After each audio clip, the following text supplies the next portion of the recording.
자, 우리 옆에 계신 분 인사할까요? 사랑합니다. 네, 축복합니다. 할렐루야. 2007년인가요? 한 영화가 나왔는데 제가 30대 중반이었을 때 이 영화를 보기 위해 제 친구 목사와 개봉일 날 갔습니다. 어떻게 보면 목사가 이런 영화 보냐 그럴 수 있지만 남자들은 이 로봇 나오는 거를 되게 좋아해요. 고재욱 장로님도 이런 거 좋아하시죠? 아니라고 말하지 마세요. 네. 이런 장르는 다르지만 어렸을 때 하도 그냥 만화 영화 보고 프라모델 만들고 그러니까 이게 영화로 나온다고 하니까 와 궁금한 거예요. 그래서 개봉일 날 친구 목사와 가서 봤는데 진짜 재밌더라고요. 근데 이 로봇이 변신을 해요. 나중에 이제 시리즈가 되는데 나중에는 합체도 합니다. 남자들의 이 로망을 다 담아내고 있는 거예요. 변신, 합체. 그러면서 외부의 적을 물리치고 놀라운 해피엔딩으로 이야기가 대부분 끝나는데 이제 내려주세요. 제가 이 얘기를 왜 하냐면 여러분 집에 있는 장난감이 저 영화를 보고 나서부터는 어떤 생각이 드냐면요. 저 영화를 보고 난 다음부터는 돌아다니는 차가 변신하지 않을까라는 생각을 종종 하게 됐어요. 내 집에 있는 장난감이 저게 혹시 로봇은 아닐까? 라는 생각을 하게 됐다라는 거죠. 물론 아이는 그렇고 어른은 그렇지 않습니다. 그냥 저건 장난감이고 저건 그냥 자동차지. 우리가 제가 이 얘기를 왜 하냐면 우리가 알고 있는 성령님도 이 로봇 영화보다 더 많은 변신을 하시고 더 많은 합체가 일어나고 더 많은 어마어마한 능력을 갖고 계신 분이 누구실까요? 성령님입니다. 제가 굳이 빗대어서 이야기를 하는 것입니다. 우리가 그냥 애들이나 좋아하는 거지라고 치부했던 그런 식의 성령이 아니라 사실 성령님은 우리가 몰라서 그렇지 알게 되면 그런 엄청난 능력을 갖고 계시고 성령님은 우리가 사모하고 만나기 시작하면 내 삶의 진정한 변화, 변신이 일어나는 것이고 성령님이 내 안에 충만하게 계시게 되면 예수 그리스도의 온전한 하나됨, 장난감으로 말하면 합체가 이루어집니다. 이렇게 어마어마한 성령의 능력을 우리가 모른 채 살아가고 있다. 이게 얼마나 안타깝습니까? 여러분, 오늘 본문의 말씀을 중심으로 제가 질문을 하나 하려고 합니다. 여러분, 성령 세례 받으셨습니까? 네. 성령 세례 들어보셨어요? 네. 대답이 좀 줄어들었어요. 성령 세례가 뭡니까? 여러분, 이 성령 세례를 오늘 학자들은 사도행전 2장 1절부터 4절에 있었다라고 얘기하는데 학자들마다 목사님들마다 사실 이 본문에 대한 해석이 다 달라요. 그래서 성령 세례가 무엇인가 사실은 의미를 각각 다르게 해석하는데 저는 오늘 본문의 말씀을 중심으로 성령 세례가 무엇인지 좀 설명하고 반드시 성령 세례 받기를 소망하며 이 은혜 가운데 살아가야 한다고 여러분들에게 말씀드리고 싶습니다. 그래서 여러분 이 어마어마한 하나님의 능력 변신 로봇보다 더 뛰어난 성령님의 역사하심을 우리가 알고 그분을 신뢰하고 그분과 하나 되는 놀라운 시간이 오늘 이 예배를 통하여 말씀을 통하여 일어나게 되기를 간절히 축원드립니다. 그러기 위해서는 성령님의 역사가 무엇인지를 좀 살펴봐야 합니다. 성령님은 첫 번째 우리 안으로 들어오시기 위한 초기 역사가 있습니다. 우리 안으로 들어오시기 위한 초기 역사. 예를 좀 들어볼까요? 우리 장현철 장로님이 교회를 안 다니다가 예수님을 믿게 되는 과정을 예로 들어봅시다. 교회를 안 다녔는데 길을 걸어가다가 갑자기 성령님이 딱 나타나서 예수님이 딱 나타나서 너는 왜 나를 안 믿느냐 라고 예수 믿은 게 아니라는 겁니다. 대부분의 불신자들은 예수님을 직접 만나는 경험을 하고 주님께로 오는 사람들이 대부분 없어요. 물론 그런 사람도 있습니다. 그런데 그러기 전에 항상 전 단계가 있죠. 예수 안 믿는 사람 주변에 예수 믿는 사람들이 자꾸 생겨나요. 그래서 우리 예를 들어 보는 거예요. 장윤진 장로님 옆에 예수 믿는 여자친구가 예를 들었다니까. 예수 믿는 직장 동료가 길 가다가 복음을 전하는 어떤 아주머니가 이렇게 자기 인생 가운데 예수님으로 살아가는 그 사람들의 영이 조금씩 한 사람에게 영향을 주죠. 그렇게 영향을 주면서 성령님이 그 마음속에 들어오시기 전, 그의 삶에 들어오시기 전에 이렇게 역사를 하십니다. 그러면 내 안에서 변화가 일어나요. 나는 어떻게 살아야 구원을 받을 수 있을까? 이 죄의 문제를 내가 어떻게 해결할 수 있을까? 하나님이 세상을 창조하셨는데 과연 그러할까? 라고 생각하면서 말씀이 들어오기 시작하면 뉘우침, 회개, 변화의 역사가 일어납니다. 그것이 두 번째 성령의 역사입니다. 내 몸 바깥에서 역사하셨던 성령이 이제 내 몸 안으로 들어오는 성령의 역사가 일어나죠. 그래서 성령님이 우리를 변화시키시는 거예요. 회개케 하시는 것입니다. 은혜를 사모하게 하시고 예수님 만나고 싶습니다라는 이런 갈망이 일어나요. 영적인 회개와 갈망 또한 누구의 역사이십니까? 성령님의 역사라는 것입니다. 그렇게 성령님이 우리 안으로 들어오심으로 내 안에 변화가 일어납니다. 그래서 그분이 나의 주인이시고 나를 위해 십자가 지셨습니다는 인격적 만남의 시작이 일어나요. 그러면 인식이 변화됩니다. 예수님은 살아계셨구나. 예수님은 나를 위해 십자가 지셨구나. 내가 그분을 믿기만 하면 구원을 받는구나 라는 지적인 이해가 시작되어지면서 성령님이 내주하시는 단계가 일어납니다. 대부분 다 여기까지는 경험을 해요. 여기까지. 그래서 여러분들이 이 말씀을 할 때마다 나 그 성령 다 경험했어. 나 그런 은혜 나 체험했어 라고 말씀하실 수 있는 이유는 여기까지는 경험했기 때문에 그렇습니다. 고린도전서 12장 3절에 보면 하나님의 영이 계시기 때문에 예수를 주라 시인하는 것입니다. 할렐루야. 로마서 8장 9절 말씀을 보면 하나님의 영이 계시기 때문에 그리스도의 사람이 되는 것입니다. 그러니까 이미 우리 안에는 누가 계셔요? 성령님이 들어와 계시는 거예요. 그렇기 때문에 예수님을 주라, 예수님을 하나님이라, 예수님을 나의 구원자라 고백하게 되는 역사가 성령님의 역사입니다. 할렐루야. 이런 은혜를 우리가 충만함으로 경험하기도 하고 이런 은혜를 우리가 때론 비둘기처럼 우리의 몸을 적시는 은혜로 경험하기도 합니다. 때론 강물같이 임하는 은혜로 우리가 예수 그리스도를 알게도 됩니다. 그러나 성령의 역사는 이것으로 끝나지 않고 더 큰, 지금 우리가 경험한 건 빙산의 일각이고 그 수면 아래에는 더 큰 성령님의 역사가 있다라는 거예요. 예를 들어본다면 성령님은 우주와 같으신 분이에요. 그 놀라운 별이 내게로 쏟아지듯이 임하는 그 성령님의 역사는 아직 경험해보지 못했잖아요. 그러니까 사모하고 그 은혜를 누리고 그분이 내 안에 충만하신 그 영적인 상태를 여러분들이 좀 맛보게 되기를 원합니다. 아멘. 그런 은혜를 맛보아야 되어요. 그래야 성령의 임재 가운데 충만함으로 성령 세례의 은혜까지 이르게 되는 것입니다.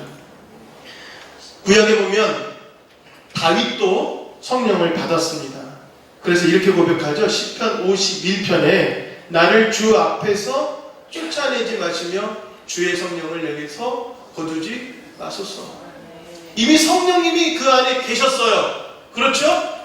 그런데 시편 51편은 밧세바와 간음하고 난 다음에 선지자가 지적하니까 그가 회개를 하게 되는 거예요. 아니 성령이 내 안에 계시는데 어떻게 밧세바와 간음을 할까? 여러분 생각해 보세요. 이해가 되십니까? 여러분, 성령님이 계시지만 성령님이 주인이 되시지 않으니까 자기가 주인 되어 욕정으로 살아가는 것이, 정욕으로 살아가는 것이 그게 인생이라는 것입니다. 그러니까 성령의 충만함은 자기의 주권을 누구에게 내어드리는 거예요? 그렇죠? 성령님께, 하나님께 내어드리는 것이 충만입니다. 성령의 세례는 완전히 성령으로 새롭게 태어나는 것이에요.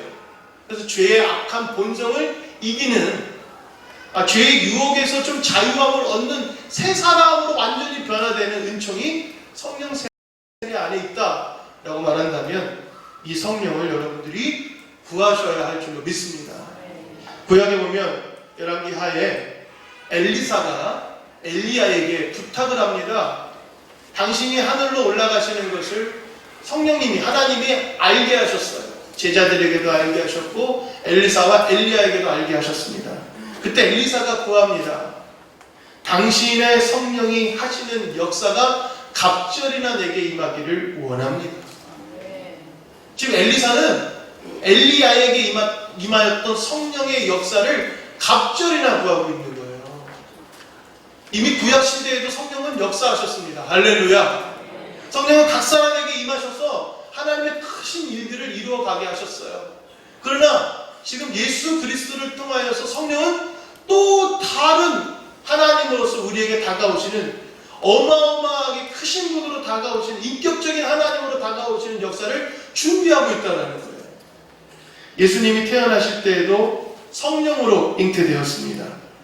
세례 요한도 그 아버지 사가랴와 어머니 엘리사벳이 성령으로 충만하여서 잉태케 되었습니다. 예수님이 세례를 받으실 때 성령이 비둘기처럼 임하셨습니다. 할렐루야. 광야에서 시험 당하실 때도 성령에 이끌려 살아가셨어요. 그래서 예수님을 보면 누구를 느끼는 거예요? 성령님으로 말미암아 예수를 하나님으로 느끼게 되는 거예요. 성령의 역사가 그런 것입니다. 성화를 그리면 예수님 옆에다가 이렇게 빛을 그리잖아요. 그것은 그림일 뿐이지만 실제로 예수님을 인간의 눈으로 보는데 우리는 영적인 존재이니까 예수님에게서 하나님의 영광을 보게 되는 것. 하나님의 영광을 드러내는 그분이 누구십니까? 그분이 성령님이신 거예요. 이렇게 성령의 역사가 제자들에게도 이미 임하였고 성령을 맛보았습니다. 그러나 예수님의 십자가를 알지 못하고 그 십자가 앞에서 다 부인하고 배반했죠. 그러니까 그들이 성령을 경험했음에도 불구하고 겟세마네 동산에서 기도하지 않으니까 예수님의 십자가를 머리로는 이해하지만 몸으로, 감정으로는 따라갈 수 없으니까 나중에 부인합니다. 그러나 부활의 주님을 만나게 되므로 다시 성령이 회복되어져요. 그러니까 제자들은 이미 성령을 경험한 사람입니다. 근데 아직 충만하게 경험하지는 못했던 거예요. 이해가 되십니까? 성령이 이미 역사하셨지만 무엇을 경험하지 못했다? 충만함을 경험하지 못했다라는 것입니다. 이게 중요한 거예요. 부활의 예수님이 제자들이 있는 곳에 나타나셔서 말씀하시죠. 성령을 받으라. 이미 그들에게 성령의 역사를 허락하셨어요. 그러나 아직 충만은 아닙니다. 충만이라는 말이 왜 중요한지를 조금 이따 설명을 드릴 텐데, 예수님이 이 성령님을 제자들에게 약속하시면서 요한복음에 설명하시죠. 이 부분 함께 읽어볼까요? 요한복음 14장 26절 시작. 보혜사 곧 아버지께서 내 이름으로 보내실 성령, 그가 오시면 모든 것을 가르치고 생각나게 하실 것이다. 16장 13절 시작. 진리의 성령이 오시면 우리를 진리 가운데로 인도하시리라. 그러니까 성령님이 오셔야 우리가 진리를 알게 된다는 거예요. 이게 왜 중요한지 아십니까? 하나님을 예배할 때 영과 진리로 예배한다고 했어요. 그러니까 성령님이 계시면 진리를 깨닫고 진리 안에서 예배를 드리면 영의 역사가 가득한 것입니다. 오늘 이곳의 예배에도 성령님이 역사하시는 거예요. 충만하게 역사하시기를 기도해야 하는 것입니다. 내 안에 불의 같이 갈라지는 그 은혜가 내게 임하기를 사모하셔야 되는 것입니다. 우리는 등을 돌릴 수 있는 존재예요. 등을 돌리고 아니다라고 거절할 수 있는 존재가 우리 인생인 것입니다. 하나님이 강하게 나타나셔도 무릎을 꿇지 않을 수 있는 의지의 자유를 가진 존재가 우리예요. 죄 가운데 살아가고 있으면서도 여전히. 그러니 우리가 하나님의 영으로 충만하여져서 진리를 발견하게 되는 그때에 그 충만을 통하여서 우리는 영적 세례를 받게 된다라고 성경은 말하고 있는 것입니다.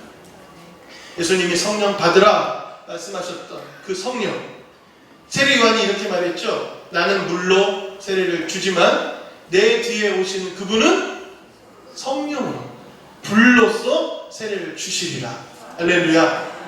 그래서 그 성령의 세례가 예수님이 주시마 약속하셨던 그 보혜사의 임재와 함께 임하였던 그 자리가 바로 오순절 나가의 다락방인 것입니다.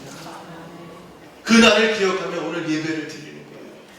그리고 여러분, 맛보지 않은 사람은 이 성령의 맛을 경험하기를 원합니다. 체험해보지 못한 사람이라면 사모하셔서 체험해 봐야 합니다. 그런 욕심을 하나씩 갖고 있어야 되지 않습니까? 제가 방언받기를 그렇게 사모했는데도 10년 동안 안 주셨어요. 나중에 받고 보니까 눈꺼풀이 탁 띄어지듯이 영적 세계가 열리더라고요. 목사님 그렇게 말씀하지 마십시오 라고 말하는 분도 있을 거예요. 또 장로계 어떤 교단은 방언은 잘못되었다라고 말하는 사람들도 있어요. 그 성경이 방언을 이야기하는데 왜 자기가 잘못됐다고 얘기합니까? 성령 세례를 받으리라고 말씀하셨는데 왜 초대교회에 그때 그 사람들만 받고 왜 우리에게는 임하지 않겠습니까? 우리가 성령을 너무 모르니까 경험하지 않았기 때문에 부정하지만 경험해 보십시오. 영적 세계는 너무 바다보다도 우주보다도 넓어요. 저는 그 하나님을 알게 되기를 원하고 그 하나님이 여러분과 함께 하기를 원합니다. 많은 사람들이 성령을 받았다 하지만 사실 충만의 경험을 하지 못했고 성령 세례에 이르지 못했기 때문에 사실은 넘어지고 또 죄 가운데서 쓰러지는 일들이 많이 일어나죠. 그러나 제자들은 성령 충만함으로 세례를 받고 난 뒤에는 온전히 하나님의 사람으로 살아드렸습니다. 그러니까 순교할 수 있었던 거예요. 여러분 왜 순교합니까? 예수가 하나님이시니까 순교하는 거죠. 순교는 간단합니다. 인생에 조금 더 살기 위해서 예수를 부인하느니 자 영광의 주님과 함께 지금 하늘나라로 가겠다 이런 결단이거든요. 저에게 물어보십시오. 순교할 것 같습니까? 자, 순교합니다.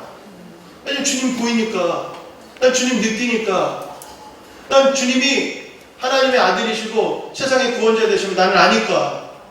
왜 그분을 거짓말로 속이고 왜 모른다라고 부인하겠습니까? 그분 여기 계신데. 우리의 영은 주님을 느낄 수 있는 영입니다. 하나님의 형상을 닮았기 때문에 하나님과 얼굴과 얼굴을 맞대고 교제하기 위하여 우리에게 하나님의 형상을 주신 거예요. 여기 계신 주님의 영광을 모르면 이 얼마나 안타깝습니까? 여러분, 이 성령이 여러분 안에 역사하실 수 있도록 마음의 문을 열고 그분을 사모하고 기다리며 부르짖을 때 임하게 되는 성령, 그 성령의 역사가 충만하기를 주의 이름으로 축원드립니다. 성경에 보면 이런 표현이 있어요. 사도행전 8장에 보면 이제 박해가 일어나서 제자들이 흩어집니다. 흩어지는데 그 사마리아에 빌립이라는 집사가, 사도도 아니에요, 집사가 성령을 받은 상태에서 전도를 합니다. 전도를 하고 예수 그리스도의 복음을 증거하면서 거기 많은 사람들이 복음을 들으면서 몰려들었다가 기적이 일어나요. 귀신도 쫓겨나고 또 병자도 고침을 받는 일들이 일어나면서 그들이 거기서 하나님의 말씀을 다 받아들여요. 와, 그 예수가 정말 하나님이셨던 거야? 그 예수의 부르심을 갖고 온 이 제자가, 이 빌립이라는 사람이 정말 하나님의 능력으로 사로잡혀 있는 걸 보면서 하나님을 느낍니다. 그러니까 거기서 세례를 받죠. 물의 세례를 받아요. 그러니까 이와 같은 일들이 일어난 거를 알고 예루살렘에 있는 베드로와 요한에게, 제자들에게 말하니까 야, 사마리아에도 성령이 임하네? 이미 약속하신 거잖아요. 오직 성령이 너에게 임하시면 너희가 권능을 받고 예루살렘과 유대와 사마리아.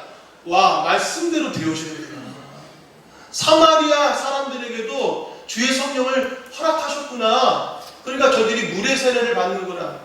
물의 세례를 받았어요.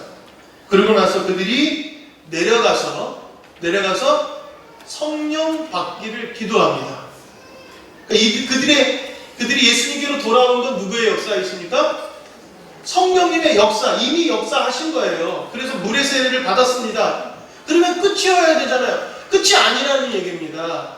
제자들이 또 가서 기도하니까 그제서야 뭘 받습니까? 성령을 받습니다. 그들이 물의 세례만 알았지 성령 세례를 잘 몰랐다가 능력의 종이 나타나서 기도하니까 성령의 세례를, 성령의 충만함을 받게 되는 것입니다. 그렇게 곳곳에서 성령 세례가 또 일어난 것이고 성령의 충만의 역사가 일어난 것이고 성령의 폭발적인 역사가 곳곳에 일어난 거예요. 그렇게 초대교회가 박해를 견뎌내고 온 세계가 복음화되는데 하나님께서 이끌어주신 놀라운 은혜가 있었던 것입니다. 그런데 그 복음이 변질되어지죠. 그래서 나중에 종교개혁을 통해서 복음을 회복하려고 할 때 종교개혁자들의 마음속에 무엇을 주셨느냐? 성령을 주셨어요. 성령을 주셔서 진리를 알게 하시고 거센 가톨릭과 저항을 합니다. 복음을 거역하는 저들과 저항을 합니다. 그래서 복음의 진리를 회복하고 성령의 역사가 회복되어져요. 그런 은혜 가운데 성령이 어디서 폭발적으로 일어나냐 하면 물론 하나님이 곳곳에서 성령을 부어주셨는데 요한 웨슬레에게 부어주셨어요. 요한 웨슬레가 성령을 받고 체험한 이 성령의 체험을 근거로 그 뒤의 역사 속에서는 곳곳에서 성령의 역사가 일어납니다. 그래서 성령을 체험한 오순절파가 개신교에서 지금 절반 이상 그런 성향으로 바뀌게 돼요. 우리 한국에서는 막 거룩 이렇게 하다라고 장로교적 신앙을 갖고 칼빈적 신앙을 갖고 있지만 칼빈도 성령을 받았던 사람인데 성령 없이 예배드리면 많은 요소들을 갖고 있다는 거예요. 다 가톨릭이 또 뭐 장로교가 그렇다는 얘기는 아닙니다. 근데 이 성령의 역사가 폭발적으로 일어나는 것을 경험하고 미국의 성령운동이 일어나고 그 성령운동이 한국 땅의 성령운동으로 일어나서 일제시대 우리 교회가 성령을 받고 하나님의 교회가 왕성하게 시작된 것이 바로 그 은혜 때문이라는 것입니다. 자, 제가 여러분 성경을 말하기 전에 웨슬레에게 임하였던 성령을 좀 설명을 합니다. 웨슬레는 1700년대 사람입니다. 근데 그가 목사로서 삶을 살아가지만 자기 안에 구원의 확신이 없었어요. 말씀을 읽고 경건하게 살아가고 금욕적으로 살아가지만 구원의 확신이 없었습니다. 그래서 그가 구원받기를 소망하며 미국으로까지 선교여행을 가지만 자기 안에 어떠한 변화가 일어나지 않는 거예요. 왜냐하면 성령을 모르니까 마음을 항상 건조하고 답답해지게 되었습니다. 그랬던 그가 모라비안 교도를 만나서 영적인 은혜에 대해서 알게 되고 눈이 떠지게 돼요. 그러면서 다시 돌아온 그 영국의 거리에서 1738년 5월 24일 날짜도 정확하게 기록되어져 있어요. 왜냐하면 그는 거의 매일 일기를 썼기 때문에 그래요. 그날의 체험을 적어놨습니다. 올드스케이 거리에서 한 작은 집회에 참석했는데 로마서 서문을 읽는 중에 마음이 뜨거워집니다. 목사님, 저도 마음 뜨거워졌거든요. 저도 한두 번도 아닙니다. 그게 성령의 역사인 것입니다. 성령의 역사인 거예요. 성령님 살아계시니까 여러분 마음이 뜨거워지고 말씀을 읽을 때 영이 자유함을 느끼고 상쾌하게 되는 이런 경험들이 다 성령이 계시기 때문에 역사하시는 거예요. 그 마음의 뜨거움이 큰 불이 되어서 그의 마음속에 죄마저도 소멸되는 느낌과 해방, 자유를 경험합니다. 여러분, 이것으로 끝났다고 생각하지 마십시오. 그 웨슬레는 그 경험을 하고 난 뒤에 다시 식어져가는 자기 자신을 발견했어요. 마음은 한때 뜨거워졌지만 다시 식어져 힘을 잃고 다시 불안과 불신앙, 패배의식과 유혹이 다가왔다고 써놓고 있어요. 그래서 그해 5월에 성령을 체험하고 난 뒤에 안 되겠다. 내 마음이 이렇게 식어져 가니 내가 견딜 수 없다. 내가 하나님을 찾아야겠다. 성령님을 내가 받아야겠다. 오순절에 임했던 그 성령의 역사가 내게 임하기를 소망합니다라고 여러 사람들과 함께 계속 몸부림을 쳐요. 여기서 성령을 받을까? 저기서 성령을 받을까? 하다가 그해 송구 영신 예배가 있었던 때입니다. 페터레인이라는 곳에서 송구 영신 예배를 마치고 근데 성령이 임하지 않으니까 모여든 60여 명의 사람들과 뜨겁게 기도를 해요. 뜨겁게 기도를 하면서 새벽 3시쯤 되었을 때 거기 있었던 모든 사람들에게 성령이 임했어요. 놀라운 성령이 임하고 나서는 변화된 겁니다. 그 뒤로 그 불은 꺼지지 않았어요. 30대 중반에 성령의 충만함을 받고 성령 세례를 경험한 웨슬레는 그 뒤로 50년 동안 하나님의 복음을 들고 전국을 돌아다니면서 주님의 일꾼으로 봉사했습니다. 90세 가까이 돼서 죽었는데 죽기 5일 전에 89세 때 되던 5일 전에 32km나 되는 곳에 복음을 전했어요. 그러고 나서 열정적으로 복음을 전한 그가 5일 뒤에 하나님의 부름을 받은 거예요. 사람들은 말합니다. 그의 생명은 닳아서 없어진 것이다. 주님을 위해서 온전히 다 쓰임받는 이런 진정한 변화의 삶을 웨슬레가 경험했어요. 여러분 이런 이야기를 들으면 내가 지금 경험한 성령의 단계가 얼마나 얕은 단계인지 아시죠? 내가 아직도 경험해야 될 성령의 세계가 무궁무진하다는 걸 아시죠?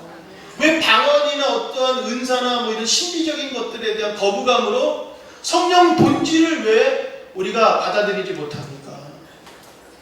잘못된 것은 잘못된 것이지만 여전히 인격적으로 만나야 될 성령님의 그 충만함을 모른 채 힘들어요. 답답해요. 그리고 무언가 식어졌어요. 왜 그렇습니까? 성령이 식어지니까 그렇죠. 그 불의 역사가 차가워지니까 그렇죠. 그 몸부림치며 다시 주님께로 나아가야 할 줄로 믿습니다. 저희 교단에도 위대한 부흥사가 한 분 계세요. 이성범 목사님이십니다. 이성범 목사님이 1937년에 성령을 경험해요. 근데 그 이전에도 이미 정말 뛰어난 부흥사였어요. 사진을 보여주시면 이분이 집회를 열었을 때 너무 사람들이 많이 몰려들어가고 벽을 걸어갖고 앞뒤로 사람들을 앉혀놓고 설교를 했어요. 그때가 1935년. 이렇게 뛰어난 부흥사였음에도 불구하고 여전히 갈망하는 게 있었으니 그분이 바로 성령님이었어요. 1937년에 2년 뒤죠. 이 그림이 쓴 뒤 2년 뒤에 우리 기독교 대학 성결교회 총회가 서울에 있었는데 너무 지친 거예요. 밤새 철야를 하고 기도를 하다 보니까 지쳐서 신학교 4층 숙소에서 침대에서 잠깐 누웠어요. 잠깐 누웠는데 당대 유명한 김익두 목사님 교제를 했었나 봐요. 김익두 목사님이 와서는 그 오른쪽 옆구리에다가 손을 이렇게 딱 대는 순간 몸에 불이 확 번진 거예요. 몸에 불이 확 번지면서 너무 뜨거워. 견딜 수 없는 이 뜨거움에 몸이 그냥 번쩍하고 떠버린 거예요. 여러분 심장 충격기 하면 몸이 이렇게 들썩 뜨는 거 있잖아요. 그렇게 푹 떴다가 탁 가라앉았는데 꿈이었어요. 그럼 꿈이었다라고 생각이 되어야 되잖아요.